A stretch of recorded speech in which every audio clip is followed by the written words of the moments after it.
అందరికీ నమస్కారం. వీడియో చూస్తున్నవారు ఓం నమః శివాయ అని కామెంట్ చేయండి. ఈ వీడియోకి ఒక లైక్ కొట్టి మా ఛానల్ని సబ్స్క్రైబ్ చేసుకోండి ఫ్రెండ్స్. చిన్న వయస్సులోనే భర్తను కోల్పోయిన మహిళలు ఎంతో మందిని చూస్తుంటాం. ఎలాంటి స్త్రీలు చిన్న వయస్సులోనే విధవలుగా మారుతారు అనేది ఈ వీడియోలో తెలుసుకుందాం. క్షీరసాగరంపై శేషతల్పమీద సేద తీరుతున్న శ్రీమహావిష్ణువు శ్రీ మహాలక్ష్మి ఒక ప్రశ్న వేసింది. ఇలాంటి పాపాలు చేయడం వల్ల చిన్న వయస్సులోనే భద్రతా స్త్రీలు కూడా మీద వెళ్తారు. ఏ కారణం వల్ల వాళ్లు భర్తలను కోల్పోతారు? స్త్రీలు విధములుగా మారే సంకేతాలు ముందుగానే లభిస్తాయి. ఒక మహిళ విధవ అవుతుంది అని ముందుగానే తెలుసుకోవడానికి ఏదైనా మార్గం ఉందా అని శ్రీమహాలక్ష్మి అడిగిందట. అప్పుడు శ్రీమన్నారాయణుడు కొంతమంది స్త్రీలు జాతకంలో తొందరగా విధాలుగా మారాలి అని రాసి ఉంటుంది.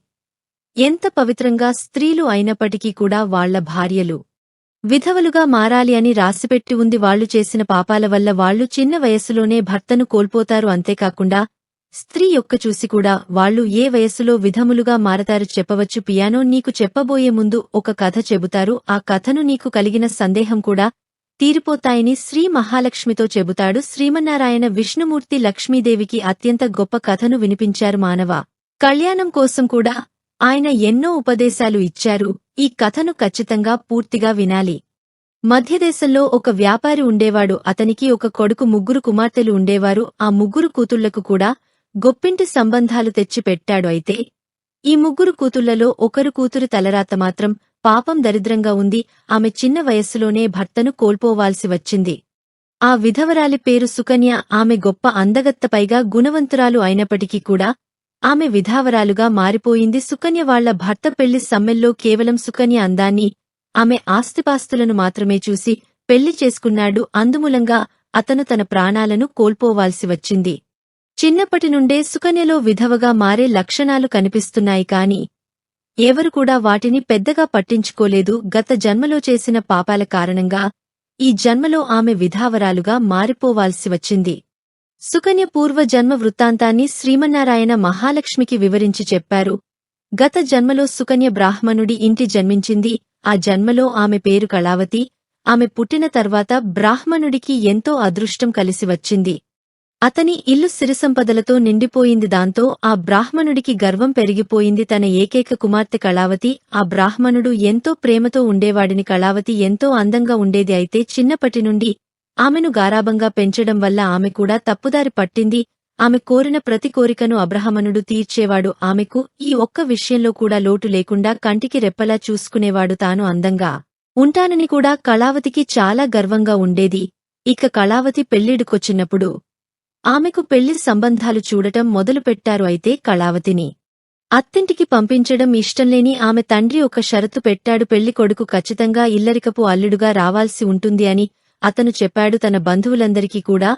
ఆ బ్రాహ్మణుడు ఈ విషయం చెప్పి సరైన అల్లుడి కోసం సంబంధాలు చూడటం మొదలుపెట్టాడు. ఎంతోమంది విద్వాంసులు, పండితులు కళావతిని చూడగానే ఆమె ఇంటికి వచ్చేవారు. కాని కళావతికి ఎవరు నచ్చలేదు. వచ్చిన వారందరినీ అవమానించి ఆమె తరిమికొట్టేది. ఒకరోజు చాలా అందంగా ఉన్న ఒక బ్రాహ్మణుడు భిక్షాటన చేస్తూ కళావతి ఇంటికి వచ్చాడు. అతని చూసిన వెంటనే మొదటి చూపులోనే ప్రేమలో పడిపోయింది కళావతి. పెళ్లంటూ చేసుకుంటే ఆ భిక్షగాడిని చేసుకుంటాను అని కళావతి మొండి పట్టుదల పట్టింది. తన ముద్దుల కూతురు అడగడంతో బ్రాహ్మణుడు కూడా ఆ భిక్షగాడికి ఇచ్చి ఆమెతో పెళ్లి చేస్తాడు. తన మనసుకు నచ్చిన అబ్బాయిని పెళ్లి చేసుకున్నందుకు కళావతి చాలా సంతోషించింది. మొదట కొన్ని రోజులపాటు అతనితో ఎంతో ప్రేమగా ఉండేది. అతనికి సేవలు చేస్తూ గడిపింది. కాని మెల్లమెల్లగా రోజులు గడుస్తున్న కొద్దీ ఆమె అసలు స్వరూపం బయటపడింది. ఆమె తన భర్తతో ఎంతో ఘోరంగా మాట్లాడేది. అతన్ని తన పనివాడిగా చూస్తూ అతని పేరు పెట్టి పిలిచేది. అతనికి సేవలు చేయడం మానేసి అతనితోనే సేవలు చేయించుకుని భర్తకు చెప్పకుండానే బయటకు వెళ్లిపోయింది. భర్త చెప్పే ఒక్క మాట కూడా పట్టించుకునేది కాదు. భర్త కంటే ముందే భోజనం చేసేది. భర్తను ఒక్కసారి కూడా పట్టించుకునేది కాదు. అతని మాటలు అంటే ఆమెకు లెక్కేలేదు. ఇదంతా చూసి ఆమె భర్త ఎంతో బాధపడేవాడు. ఆమెకు ఎన్నోసార్లు నచ్చ చెప్పడానికి ప్రయత్నించాడు. కళావతి వాళ్ల అమ్మ కూడా స్త్రీ ఎలా ఉండాలో ఆమెకు చెబుతుండేది గాని కళావతి ఎప్పుడు పట్టించుకోలేదు. ఆ మాటలు పెడచెవిన పెట్టింది. ఎన్నోసార్లు కావాలని ఆమె తన భర్తను అవమానిస్తూ ఉండేది. రాత్రి పగలు ఏదో ఒక వంకతో భర్తను తిడుతూ వేధిస్తూ అతనితో అవమానకరంగా మాట్లాడుతూ అతన్ని అవమానిస్తూ ఉండేది. ఇదంతా చూసి విసిగిపోయిన కళావతి భర్త ఆమెను వదిలిపెట్టి వెళ్లిపోవాలని నిర్ణయించుకున్నాడు. అతను అడవి బాట పట్టి తపస్సు చేసుకోవడం మొదలుపెట్టాడు. పాపాత్మురాలైన భార్యతో కలిసి ఉండటం వల్ల ఆ పాపంలో భర్తలు కూడా భాగస్వాములు అవుతారు అని శాస్త్రాలలో చెప్పబడింది. అందుకనే కళావతి భర్త ఆమెను వదిలిపెట్టి తపస్సు చేసుకోవడానికి వెళ్లిపోయాడు. భర్త వదిలేసిన సరే కళావతి అతని వెతికించే పని చేయకుండా తన సుఖని తాను చూసుకునే. కళావతి వాళ్ల అమ్మ ఎన్నోసార్లు ఆమెకు తన భర్తను బతిమిలాడి వెనక్కి రప్పించుకోమని నచ్చి చెప్పింది. కాని అటువంటి బిచ్చగాడిని పెళ్లి చేసుకుని అతనికి ఎంతో ఉపకారం చేశానని, తనను విడిచిపెట్టిన భర్తను ఎట్టి పరిస్థితుల్లో కూడా క్షమించేది లేదు అని కళావతి మొండిగా చెప్పింది. తాను ఎంతో అందంగా ఉంది కాబట్టి తనను ఎవరైనా సరే కళ్లకు అద్దుకుని పెళ్లి చేసుకుంటారు అని ఆమె పొగరుగా మాట్లాడింది. ఆ మాటలు విన్న కళావతి వాళ్ల అమ్మ తన కూతురికి నచ్చ చెప్పటం వృధా అని భావించింది. ఒకవైపు కళావతి భర్త తపస్సులో లీనమైతే మరోవైపు కళావతి వాళ్ళ నాన్నకు కష్టకాలం మొదలైంది. అతను ఒక రాజు కోటలో దొంగతనం చేస్తూ పట్టుబడ్డాడు. దాంతో రాజు అతన్ని కారాగాలలో బంధించడమే కాకుండా అతని యావదాస్తిని కూడా స్వాధీనం చేసుకున్న డబ్బులు అన్ని పోవడంతో కళావతి ఇప్పుడు తన తల్లితో కలిసి ఇళ్లలో పాచి పనిచేసుకుని బతకడం మొదలుపెట్టింది. ఇంట్లో డబ్బులు సంపాదించి పెట్టే మగవాడు లేక తన ప్రాణానికి మానానికి కూడా రక్షణ లేదు. దాంతో కళావతి భర్తను వెతుక్కుంటూ అడవి బాట పట్టింది. తపస్సులో లీనమైన భర్త ఆమెకు ఎక్కడా కనిపించలేదు.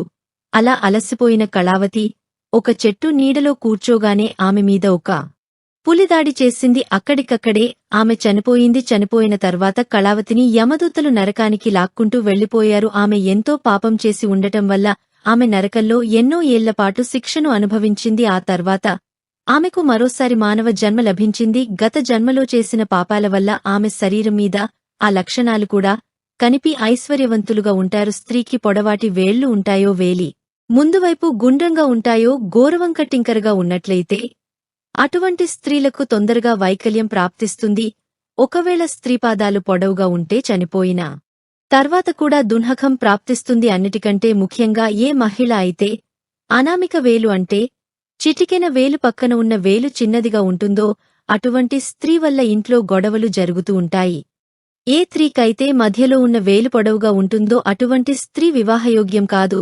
ఏ మహిళలైతే నడిచేటప్పుడు చప్పుడు చేసుకుంటూ గాడుసుకుంటూ నడుస్తూ ఉంటుందో అటువంటి మహిళ తొందరగా విధవరాలు అవుతుంది. ఇటువంటి లక్షణాలని చెప్పిన తర్వాత శ్రీమహావిష్ణువు పూర్వజన్మ పాపాల వల్ల కూడా ఈ క్రమంలో వైద్యం ప్రాప్తిస్తుంది అని మహాలక్ష్మి చెప్పారు.